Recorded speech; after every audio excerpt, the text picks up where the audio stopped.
Student, मेरा नाम है सत्या और आप देख रहे हैं स्टूडेंट स्टडी विद सत्या। दोस्तों, आज मैं आपको एक निबंध लेके आया हूं जो है प्रदूषण के बारे में, जो कक्षा 10 और 12 दोनों के लिए बहुत ही ज़्यादा इंपॉर्टेंट होने वाला है। तो चलिए शुरू करते हैं आज का वीडियो। देखिए दोस्तों, निबंध है हमारा प्रदूषण के बारे में। ठीक है दोस्तों, मैंने कई निबंध करा दिए हैं आपको, वो अगर आपने नहीं देखे तो हमारे यूट्यूब पर जाकर के हमारे प्लेलिस्ट को चेक कर लें। वहाँ पर आपको हिंदी की निबंध और सारी भी हमें रूपरेखा में हमें हेडिंग डालना है। जो हेडिंग पॉइंट वाइज लिखते हैं वही हमें क्या करना है, रूपरेखा में लिख देनी है। जैसे प्रस्तावना है, उपसंहार है और रूपरेखा, ये 3 हेडिंग जो है मेन होती हैं। हर निबंध में आपको लिखना होगा पहले रूपरेखा। रूपरेखा में हमें क्या लिखना होता है, जो हम सारे पॉइंट जो लिखते हैं इसमें, वही सारे पॉइंट हमें इसमें लिख देना होता है बस। ठीक है, भाई होती है हमारी रूपरेखा। और फिर पहली हेडिंग डालते हैं वैसे रूप प्रस्तावना। ठीक है, पहले फिर डालेंगे प्रस्तावना, लास्ट में डालेंगे हम उपसंहार। बीच में हम कोई भी हेडिंग डाल के कुछ भी जो निबंध के बारे में होगा वो हम लिख सकते हैं। ठीक है, तो चलिए प्रस्तावना के बारे में क्या लिखेंगे। प्रस्तावना में हम प्रदूषण के बारे में तो लिखेंगे, विज्ञान के इस युग में मानव को जहाँ कुछ वरदान मिले हैं वहाँ कुछ अभिशाप भी मिले हैं। तो देखिए दोस्तों, विज्ञान की तरह सहायता से जो है मनुष्य के लिए क्या है, कुछ बहुत ज़्यादा सहायता मिली है। वो क्या हो गया, हमारे प्रकार से वरदान में हो गए। ठीक है, मगर उस विज्ञान की सहायता से हमें कुछ जो है नुकसान भी हुए हैं। वो क्या हो गया, हमारे अभिशाप हो गए। ठीक है, तो वो अभिशाप भी मिले हैं। प्रदूषण एक ऐसा अभिशाप है जो विज्ञान की कोख में से जन्मा है और इसे सहने के लिए अधिकांश जनता मजबूर है।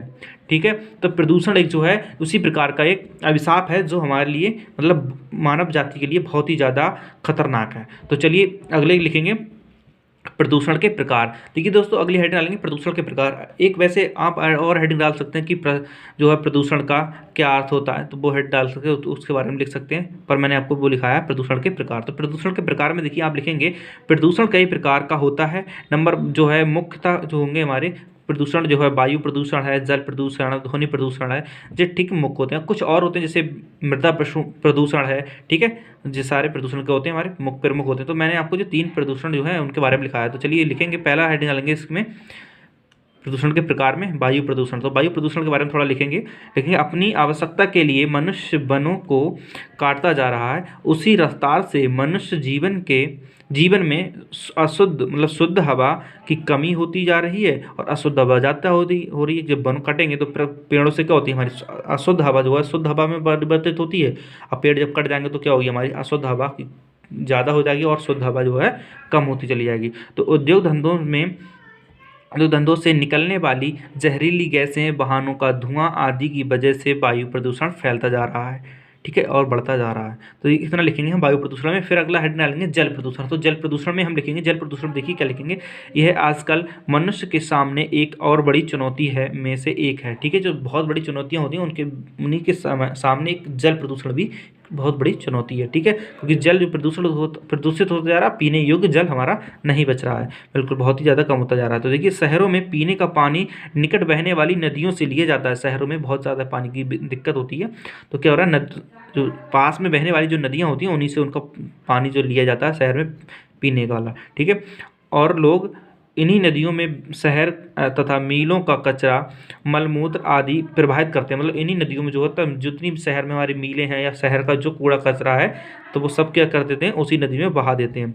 ठीक है, तो आदि का प्रवाहित कर देते हैं। ठीक है, मलमूत्र आदि प्रवाहित कर देते हैं। ठीक है, जिसके कारण हमारे देश की अधिकांश नदियों का जल प्रदूषित हो गया है। तो क्या हो गया, हमारा जल बहुत ही ज़्यादा प्रदूषित हो गया, अधिक से अधिक नदियों का जल प्रदूषित हो गया है। ठीक है, तो फिर अगले हेड डालेंगे हम, क्या लिखेंगे, ध्वनि प्रदूषण। ठीक है, तो ये ध्वनि प्रदूषण में लिखेंगे, अनेक प्रकार के वाहनों तथा लाउडस्पीकर, बाजे, कारखानों में के सायरन आदि की ध्वनि प्रदूषण होती है। ठीक है, तो जो बहुत तेज़ आवाज़ होती है, जो लाउड स्पीकर से या फिर डीजे से या फिर कारखानों से जो निकलने वाला सायरन होता है, उसकी आवाज़ जो ध्वनि प्रदूषण करती है। ठीक है, तो अधिक तेज ध्वनि से मनुष्य की सुनने की शक्ति का हास्य होता है। यह अधिक होने से पागलपन का रोग भी उत्पन्न हो जाता है। मतलब सुनने की शक्ति अगर हमारी बहुत ज़्यादा कम होती जाएगी और ये आवाज़ अगर हमारे शरीर मतलब ज़्यादा तेज जाएगी, तो हमारा पागलपन का होना ज़रूरी हो जाएगा वहाँ पर, क्योंकि पागलपन का रोग हमें 100% होने के चांस पूरे रहते हैं। तो देखिए, ध्वनि प्रदूषण आप इतना लिख सकते हैं। और फिर अगला हेडिंग है मृदा प्रदूषण में लिखेंगे, तो हम लिख सकते हैं कि मृदा प्रदूषण में जो है हमारे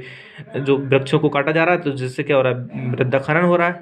ठीक है, वो सब हम लिख सकते हैं मृदा प्रदूषण में। तो देखिए फिर इसके बाद में हेडिंग डालेंगे हम प्रदूषण के रोकथाम के उपाय। ठीक है, रोकथाम के उपाय क्या है हमारे, नंबर 1 पे लिखेंगे हम प्रदूषण नियंत्रण तकनीकी का प्रयोग करके पर्यावरण प्रदूषण को रोका जा सकता है। ठीक है, नंबर 2 कल कारखानों की चिमनियों की ऊंचाई और अधिक बढ़ा दी जाए। मतलब जो कल कारखाने होते हैं, जो कार्बन मतलब बाहरी कारखाने होते हैं, जो धुआं देने वाले कारखाने होते हैं, जो उनकी चिमनियों को क्या कर दिया जाए और अधिक ऊंचा कर दिया जाए, जिससे कि वायु में जो है, जो हमारी सांस लेने वाली वायु है उसमें जो है क्या करें, धुआं मिक्सित ना हो। ठीक है, तो और तीसरा हेडिंग डालेंगे, मतलब तीसरा पॉइंट लिखेंगे हम इसमें, लेकिन जल प्रदूषण को रोकने के लिए औद्योगिक क्षेत्रों को शहर से दूर स्थापित करना चाहिए। जो औद्योगिक क्षेत्र जो होते हैं, मतलब जिसमें उद्योग वगैरह लगे होते हैं, कंपनियां वगैरह लगी होती हैं, तो उन्हें शहर से क्या कर दिया जाए, कारखाने लगे होते हैं वो उन्हें शहर से थोड़ा दूर बसाया जाए। ठीक है, निकट प्रदूषित मतलब स्थापित करना चाहिए, तथा इसके निकट निकलने वाले प्रदूषित जल को, इनसे जो निकलने वाला प्रदूषित जल है उसे फिल्टर करके खेतों की सिंचाई के योग्य मतलब उपयोग बना लेना चाहिए, मतलब जो है फिल्टर करने के बाद में। ठीक है, फिर अगला पॉइंट लिखेंगे मृदा प्रदूषण को रोकने के लिए। देखिए वायु प्रदूषण को रोकने के लिए भी हो गया, और फिर जल प्रदूषण के भी, अब क्या करेंगे मृदा प्रदूषण को रोकने के लिए। मृदा प्रदूषण को रोकने के लिए अधिक से अधिक वृक्षारोपण करवाना चाहिए। ठीक है, और मृदा प्रदूषण में एक और है, कीटनाशक दवाइयों का उपयोग जो है हमारा कम से कम करना चाहिए। कीटनाशक दवाइयों बार बार धरती में मतलब खेतों में लगाने से हमारी ज़मीन क्या होती जा रही है, बंजर होती जा रही है। ठीक है, फिर अगले लिखेंगे ध्वनि प्रदूषण के बारे में। तो ध्वनि प्रदूषण को रोकने हेतु अधिक आवाज़ करने वाले उपकरणों पर प्रतिबंध लगा देना चाहिए। ठीक है, जो अधिक आवाज़ करते हैं उन पर प्रतिबंध लगा देना चाहिए। फिर अगली हेडिंग डालेंगे उपसंहार लास्ट में। तो उपसंहार में हम लिखेंगे पर्यावरण प्रदूषण हमारे देश की ही नहीं बल्कि संपूर्ण विश्व की एक चिंतनीय समस्या है। ठीक है, ये हमारे देश की ही नहीं बल्कि पूरे विश्व की मतलब ये चिंता का विषय है। ठीक है, लिखेंगे यदि समय रहते इसका समाधान के उपाय नहीं खोजे गए तो मानव जाति का भविष्य अधिक अंधकारमय हो सकता है। ठीक है, अगर इसके उपाय जल्दी से नहीं खोजे गए तो क्या होगा, मानव जाति का भविष्य जो है अंधकारमय हो जाएगा। तो देखिए लास्ट में क्या लिखते हैं मनुष्य प्रायः लुप्त प्राणियों की सूची बनाने में लगा है। क्या कर रहा है, विलुप्त जो प्राणी हैं उनकी सूची बनाने में लगा है मनुष्य, परंतु उसे यह आभास नहीं है कि वह भविष्य में इसी सूची में सबसे आगे होगा, मतलब अग्रणी रहेगा। देखिए क्या करें, अगर प्रदूषण बढ़ता गया फिर हम सांस लेने में दिक्कत होगी तो हमारी मतलब जो मानव जाति सब कुछ समाप्त हो जाएगी। तो जैसे विलुप्त प्राणियों की सूची अभी हम बना रहे हैं, तो इसी प्रकार से हमारा मतलब जो होगा अस्तित्व क्या होगा, विलुप्त प्राणियों की सूची में सबसे पहले हमारा ही नाम लिया जाएगा, क्योंकि हम लोग जब जाति हमारी मानव जाति समाप्त हो जाएगी तो।